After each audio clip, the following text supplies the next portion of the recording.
human. But meanwhile, I'm going to try to entertain you the best I can. Thank you, Tamara, for inviting us to join you tonight.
guys like Duke Ellington?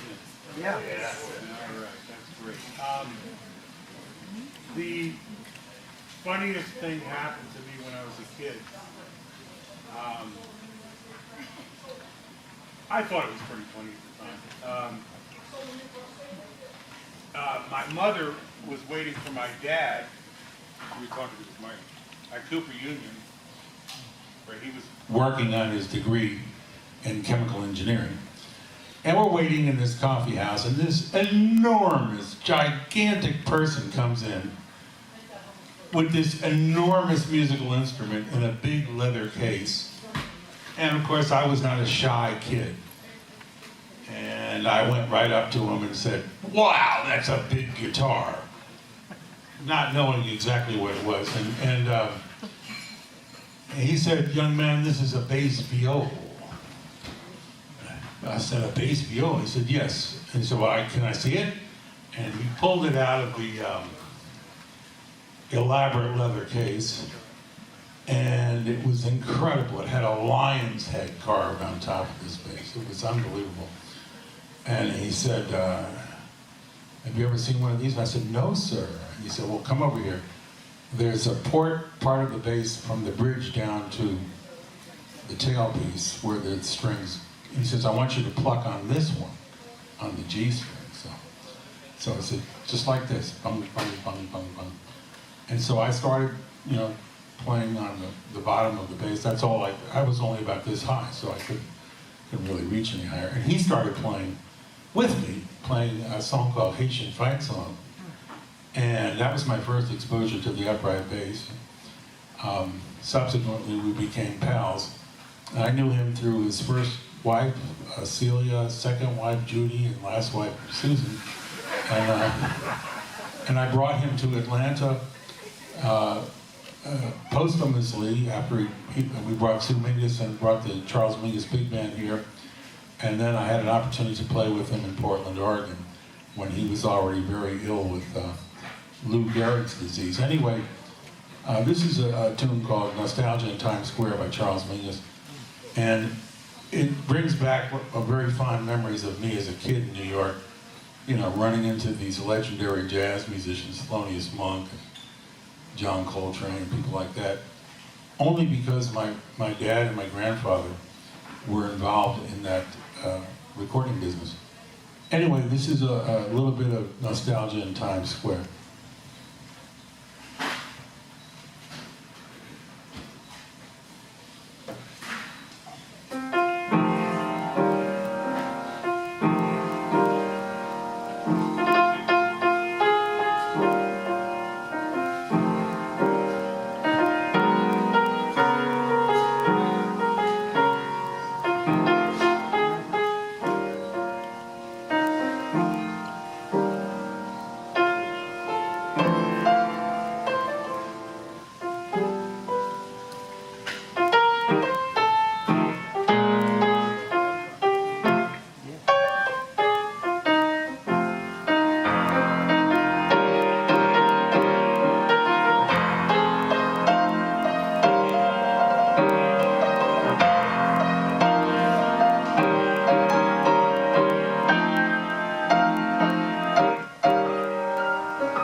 started writing music at a pretty young age, and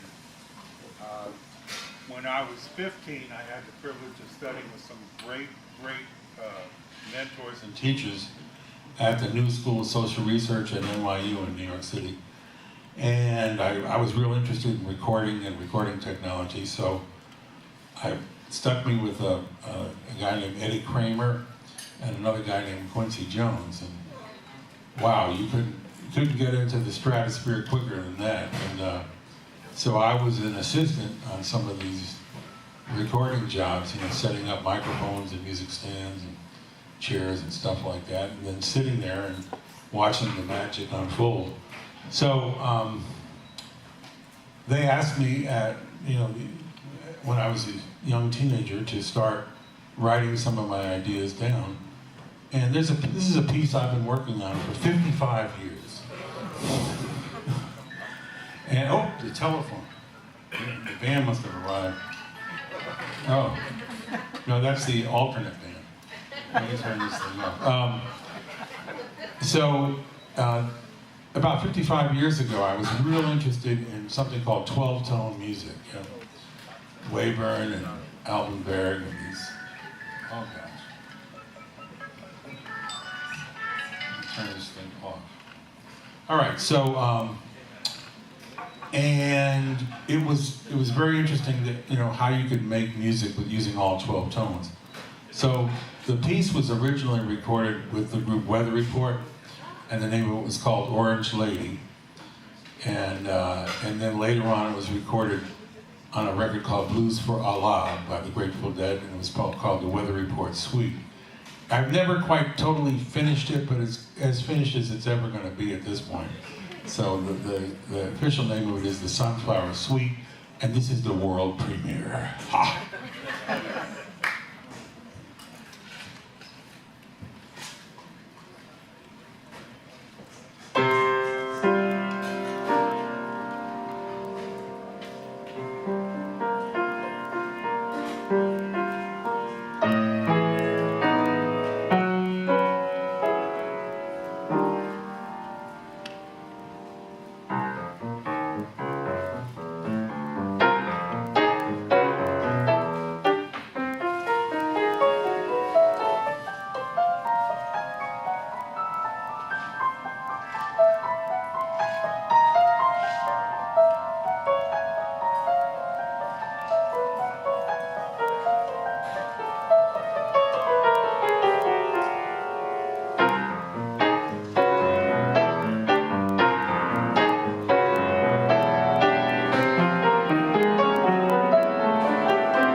concerto for cell phone and piano.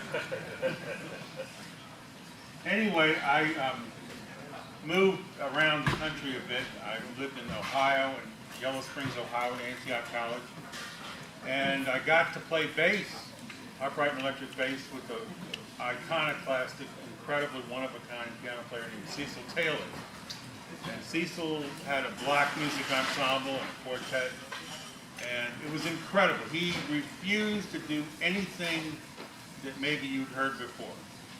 And he could swing like anybody else, but he chose to swing by his own beat. And Cecil Taylor, I'll give you an example. We'd do a concert, and the people would sell out. The show would sell out. And people were so unused to this guy, you know, just playing with his fists and you know, just going nuts on the piano. And bringing in European classical music, Bartok, African music, all kinds of stuff into his piano playing. And reading his poetry and doing ballet moves at the same time. So the show would sell out, but by the intermission, a third of the audience was gone. And by the end of the second set, another third of the audience was gone. I don't know where they went, but they just couldn't take it. And the last third of the audience was so enthusiastic about the performance, they wouldn't let us get off stage. We had to do 4 or 5 encores. So go figure. Someone, you know, if someone's listening, there's somebody playing, you know. And, without you guys listening, there's no point in us making music. It's like if a tree falls in the forest. So I really do appreciate your listening, and this is a wonderful, wonderful place to play. And Tamara's done such a fantastic job with the sound and maintaining an acoustic piano and acoustic listening room. It's just fantastic. So from working in Ohio with Cecil Taylor, and I played with Andrew Hill, Anthony Braxton, hooked up later with Charles Mingus, I moved to Portland, Oregon. And Portland, Oregon was a very fascinating place. Got to play with some great musicians and have a lot of fun. And I was in Portland, Oregon when Mount St. Helens blew its top. I don't know if anyone's ever seen a volcano go off. It's pretty incredible. It was the force of 92 hydrogen bombs, and I was impressed. The whole sky went black.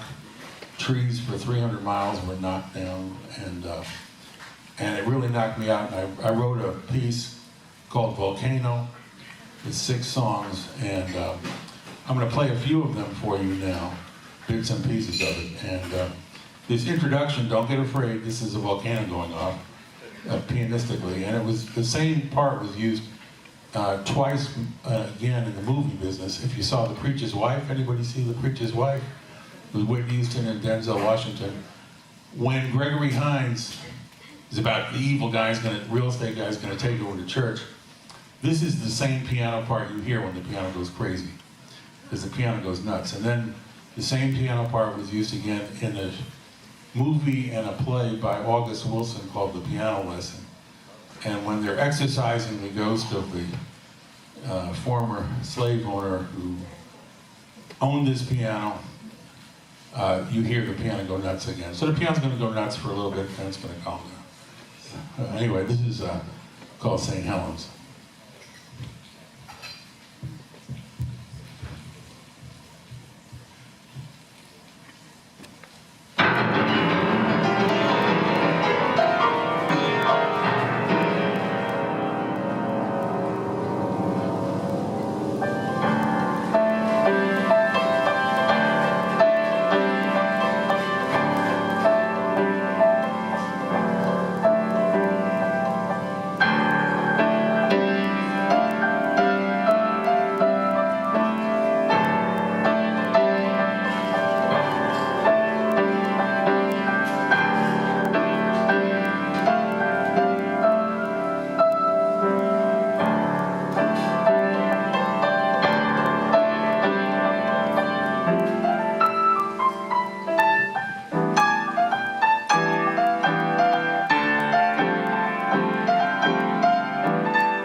don't throw no Coke cans at this. Not my fault.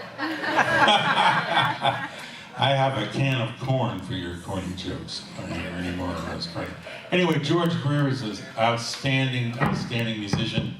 He was a touring bass player with the first road show of Ain't Misbehavin'.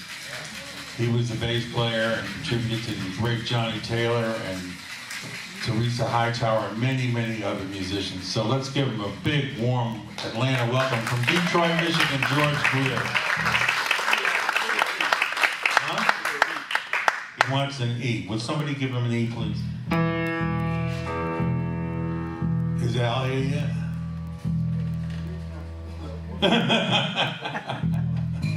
So today we're going to be building this orchestra up from the bottom up. First me, then him, and then Brother Al should become rolling in shortly. Are you enjoying the music so far? Is it okay? Anyway, George is about exactly 1 year younger than me. I'm 71. He's only 70 years old. He just had a birthday, so we celebrated his birthday.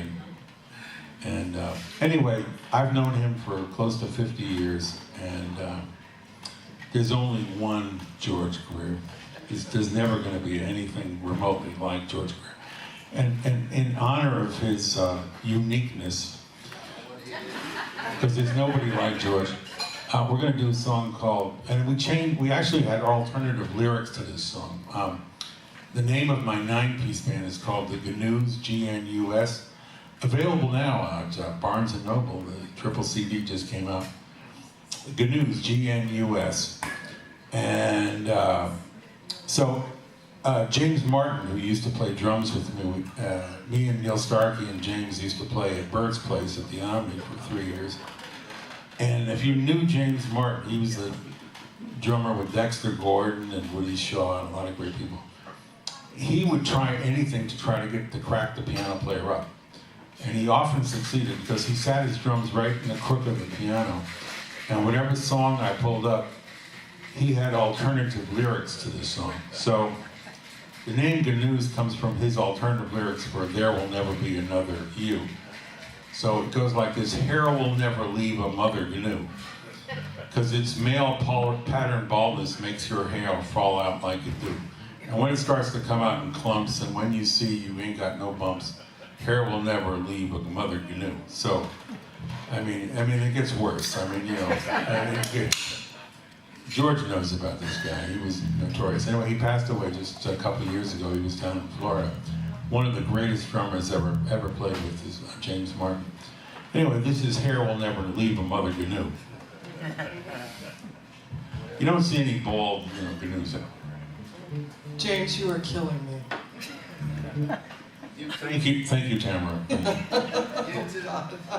You too? Yeah, they pay me the big money in Las Vegas not to say these jokes. Yeah, Okay, I said, here we go. shut up, Schneider, play the game.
Yeah, he was sleeping. I called him up like an hour ago. Said, there's an Uber waiting outside for you. What were you dreaming about, George? Certainly not being before a crowd. Well, George and I really love this next tune, and we have a lot of fun with it. We like to play it with the drummer, but he isn't here yet, so that it's a song about Miss Jones, and we have an inside joke about Miss Jones because did you ever hear the song "Me and Mrs. Jones"? Yeah. Billy Paul. Billy Paul is a great song. We were all playing with them at a big review at the Fox Theater with Ray Charles and Billy and all these people, and this was perhaps the funniest thing I've ever seen. Billy Paul gets up to the microphone and he starts the introduction, "Me and Mrs." And right when he was about to hit Mrs. Jones, his upper dental plate fell out of his mouth. And so it came out sounding like, "Me and Mrs. Jones." And the teeth went flying over the stage, and Kenny, the guitar player, went scrambling to get him back and stuff him in his face so he could continue the song. And so that stuck out in my mind, and then it also stuck out in my mind whenever the Queen of England, Queen Elizabeth II, would visit New York City, she would check into these hotels under the name Mrs. Jones. So it was like an inside joke if you worked in the hotel, like if you're in the jazz band playing downstairs or you work in the kitchen, who Mrs. Jones really is. So that's why the name of this song is called "Have You Met Mrs. Jones?" And it was written by the tag team Rodgers and Hart, Richard Rodgers and Lawrence Hart. Not Kevin Hart, he had nothing to do with the song. So anyway, this is called "Have You Met Miss Jones?" Do you know Miss Jones like I know Miss Jones? I'm pleased to see. All right.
We are going to take a very short intermission to set up the drums, and we'll be back with the full-blown JAS trio. So buy lots of liquor and get all liquored up, because the more you drink, the better we sound. All right. You know, I'm serious about this. And remember to tip your waiters and everybody else. And we're going to reconnoiter, and we'll be back in just a moment. So stay put. Don't go nowhere. This is how you show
All right, guys, let's welcome Alfonso Largo on the drums, George Greer on bass, I'm Jimmy James. We're going to take you to Newark, New Jersey. It's a tune by the great Wayne Shorter.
we're going to take you down to South America, take you to Brazil.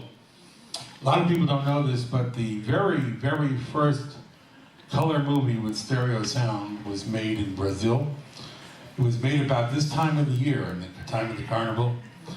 And it was a story of Orpheus and Eurydice told during the time of the carnival. And the name of the movie is Orfeo Negro, which means Black Orpheus. And the music was written by Luis Bonfá and Antonio Carlos Jobim. It's one of the masterpieces of cinema. If you've never seen it, please check it out. The music, the acting, it's so beautiful. And if you've never been to Brazil, go there. Rio de Janeiro. I mean, we got Mardi Gras here in New Orleans, but have you been to Rio yet?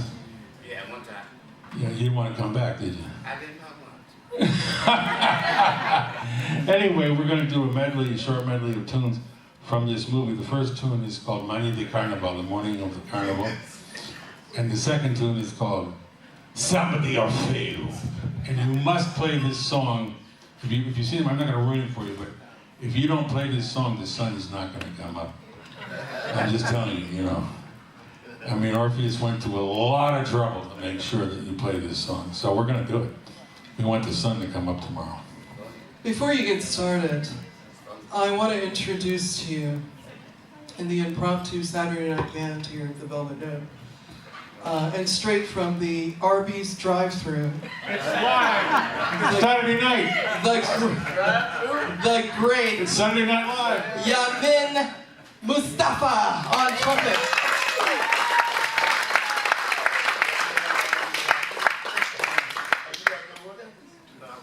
Oh. Did you have a cigar? Say it again. You actually did have a cigar at Arby's? I had a cigar at Arby's. We got you covered, bro. Oh, right. Yeah, you can't do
we just left the airport in Sao Paulo. We're arriving in Newark. And we're gonna get back into the Newark frame of mind. This is a tune by Wayne Shorter called Black Nile. Man, it's really getting to get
All right, we're going to continue the program. Are you guys enjoying this? I want to hear a big, show your love for Mustafa on the trumpet. He's doing it at a moment's notice. You know that song, Moment's Notice? McCoy Tyner? John Coltrane? Okay. We might see what he can do with that in a minute, but right. If you can hang with that. Oh, he was just saying that. Okay. Anyway, let's also hear it for Mr. George Greer on bass. Tremendous. All right, and if anyone could send up some bottled water up here, I'm about to get all parched out because of all this talking I got to do. Anyway, let me tell you a little bit about our drummer tonight. He's from Staten Island, New York. He's the chief of the Lenape Indian tribe up there. And he came down here in Cobb County, became a fireman. He's been our first responder for many, many years, saved a lot of lives. He's a tremendous guy. So after all these years of trying to put out fires, now he starts them behind a drum set. And, let's hear it for Alfonso Largo on drums. To top that all off, he's a great guy. He's just a real... He doesn't agree with that, but whatever, you know. Oh, he does agree with that. Okay, all right. I'm not going to have an argument here. Anyway, thank you all for listening. We're going to continue the program with a tune by Miles Davis called An Artist.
That was a song called Make It Up As It Goes Along. It's a very interesting song because we don't know what we're doing, but we do it anyway. But we told our mothers we wanted to be in show business. Yeah. And they said, get out of the house and mow the lawn. Yeah. Yeah. All right, so we're going to continue with our trip to South America. We're going to go back to South America for a second. And is a tune by the most famous Brazilian composer. His name is Antonio Carlos Jobim. And he's written so many incredible songs. I mean, unbelievable songs. And he's like a fountain. It just kept coming out of him. And one of my favorite songs is kind of an ironic song. It's called Favela. And it is one of those songs where it has, if you listen to the lyrics, it has a very sort of bittersweet connotation because it literally means the slums will never go away. And if you've ever been to Rio, the irony of that statement is so funny because you got millionaires and billionaires building these houses on the cliffs of Rio de Janeiro. And then right across the street, you got people living in cardboard boxes. And every so often it rains a lot and all these favelas come crashing down to the ocean. So it's the contrast in Brazil between those who got it and those who got nothing is just ironic. And anyway, he wrote this song about that very thing. It's called Favela. We did this last week. George, now come on. You know, he's a year younger than me, and Mom always liked him a lot more than me. So, I always ask the question. I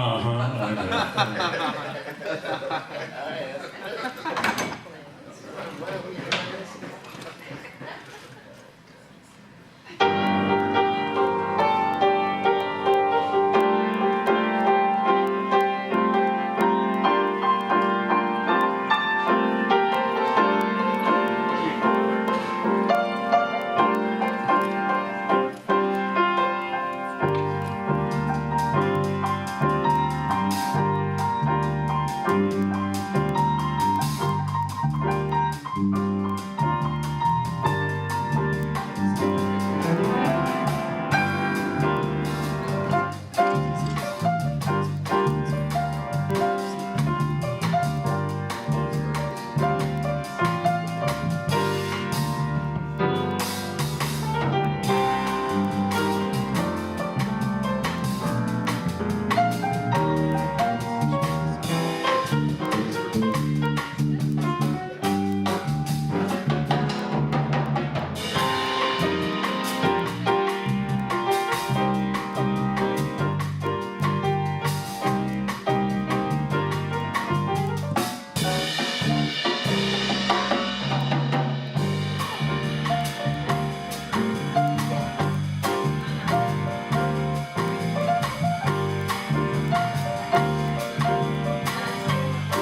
All right, we're going to regroup here for a minute. We're going to take a very brief pause for the cause.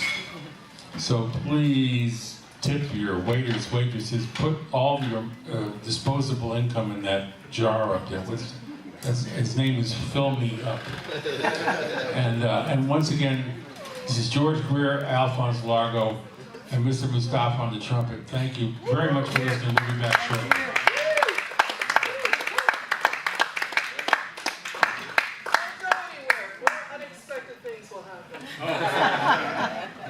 Right now, Duke is playing Crimson Tide. Oh my God. But who's winning? Well, I don't keep up to the minute. No. I can tell you who I believe is going to win. Oh. Thank you. This is amazing.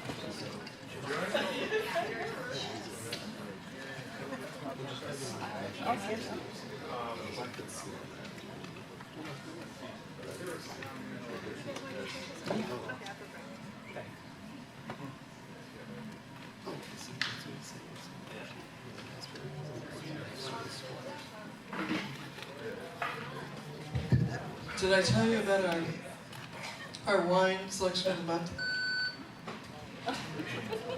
It's a beautiful, smooth red blend. It just has a touch of oomph to it. And it's called Sexual Chocolate. Who can tell me what that film reference is? Sexual Chocolate. Oh, thank you! Coming to America, I'm going to bring you a glass of sexual chocolate. You win. Give her a hand, ladies and gentlemen. The next round of Jeopardy will begin in...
Hey, thank you so much. They're going to play another set. Yeah, they're going to. Yeah, they are. We don't know. We're from out of town. We're just trying to catch some jazz. Normally they're insane, but because this is all mid-shift, they're at the last moment. It seems like they're free. It's kind So of they're fun. free, yeah. And it's fun. I think that's the best part. Yeah. It's so fun. It's cool. It's very good. It feels like when you know that, and all of a sudden he plays with you. That was hilarious. He goes, that is like, it sounds, that was like one of my favorite songs. And he was like, I don't know what this is. They were like, okay. I love the expressions between them. It's weird. It's Oh, yeah. It's awesome. I thought we're doing this. No, we're doing this one. Apparently they've known each other since they were kids, too, so it's like, it's awesome. They've got pictures on. Have a good night, y'all. Oh yeah, it's spread out. All those other people on this. Wait. I like how it feels so comfortable. I think this feels like if someone can move it, I think it's good. I like this. Yeah.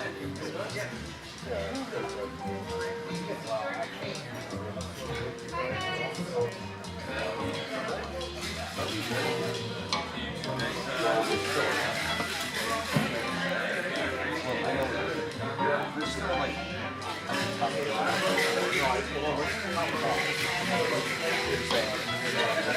Ezra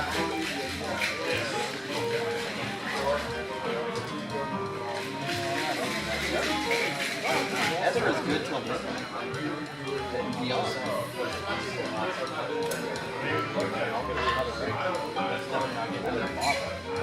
No, but I mean, yeah, it's up to you.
this is a tune by Charles Mingus, and it was written as a part of a suite of songs. And he's one of the first jazz composers, along with Duke Ellington, that really went way, way beyond the 32-bar Broadway song form and created his own stretched out, interesting way of playing jazz. Anyway, this is called Reincarnation of a Lovebird. Oh, you might have the same thing.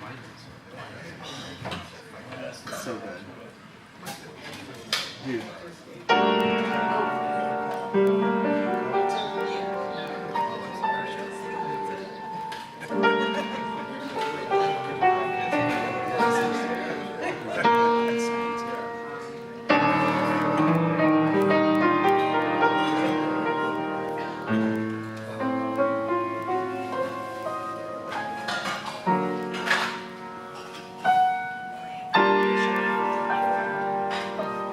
Dude,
This is not your usual jazz standard. It's Charles Mingus, and there'll never be a Charles Mingus like Charles Mingus. We love. But we earning our money.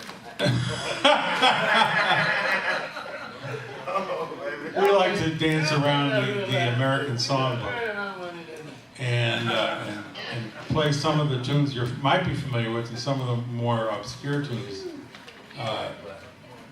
by some of the composers you don't hear as much of as some other ones. But this is a tune that invariably I like to play, even though it's not the right season for it. So every time anyone asks me to play Summertime, I play Autumn Leaves. just to see what happens, see if they notice the difference.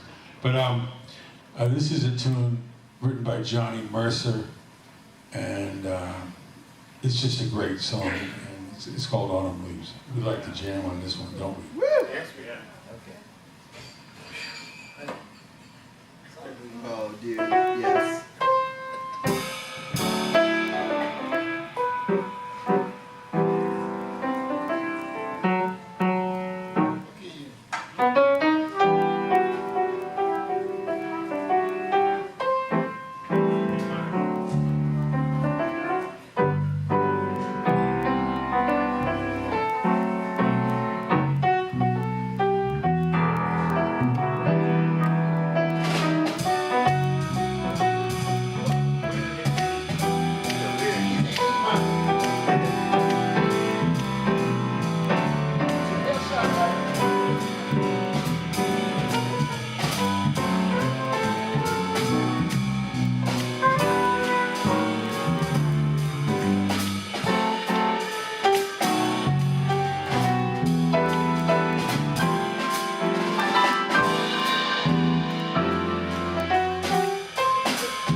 going Summertime. to play summertime. No, I know. It used to be My Funny Valentine was the tune you don't want to play. So anyway, George and I made this agreement. I'm a year older than him. And so we made this sacred agreement that if I am deceased before he is, that I'm going to call and collect from heaven, and I'm going to let him know whether it's worthwhile being on the straight and narrow, because he's a very strictly, he doesn't do any bad things, hardly. Well, just a few. And so, so I get up there and, because obviously with my nasty habits and overweight and just, smoke cigars and stuff, I get there first. And I call and collect, and I say, George, it's incredible up here. You got Charlie Parker's jamming with Duke Ellington and Jimi Hendrix and Bach and Mozart are all getting down with Jaco Pastorius. I mean, it's just incredible. George says, really? Is it really all that? And I said, no, it's pretty much like any other gig. I said, what's the problem? God's got a chick up here thinks she can sing. Anyway, that's a musician kind of joke, And so George, you can do whatever you want. You're still going to get there, This is a song called Stella by Starlight. One.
We got one more for you tonight, featuring our illustrious trumpet player.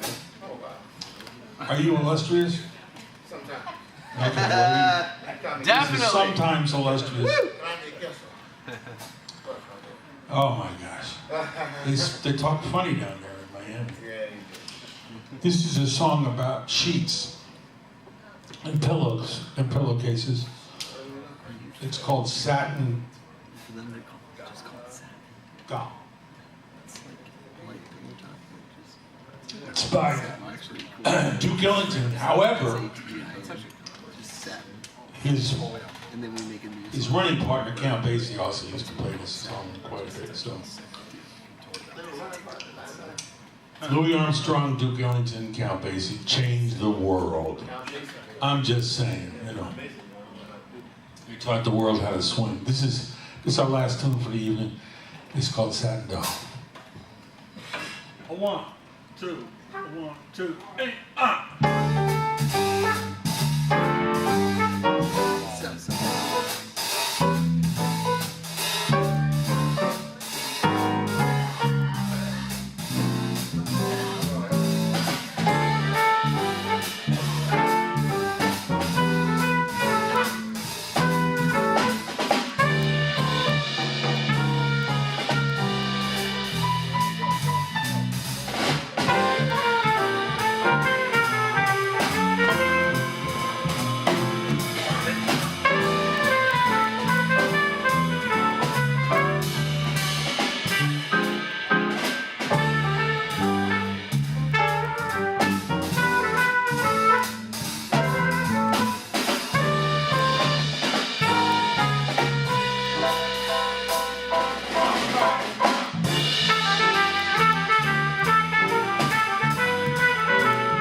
us tonight. It was quite a wild ride, wasn't it? You tell her that. Yeah. We know that. I do want to mention that James and Yamin have performances coming up here. So on April the 27. 27th, we had, actually in the same weekend, so April 27th, James has his group here, and as a special guest, they will have, for the very first time, gracing our doorstep, the electric violinist, The Grammy Award nominated. the Grammy Award nominated electric violinist, Ken Ford. Yeah. Yes. Earlier that weekend, Yamin will be here with his group, and they will be doing an evening of great jazz. Yes, so he's gonna be free on the stage. To do it going everywhere. Yes. Woo! So I hope that you'll join us for that. And even if we don't see you then, we have a lot of great shows, including our new Sunday Night Blues series starring the ATL Blues Cartel. So come on out and tell somebody about us. And tell them about tonight. And Oh, now. yeah, Oh, maybe James will play guitar when he comes back. one song. One more song. And we thank you for hanging in there with us. And I hope it was as good for you as it was for me. I had a great time. Thank you all for listening. Thank you so much. Woo!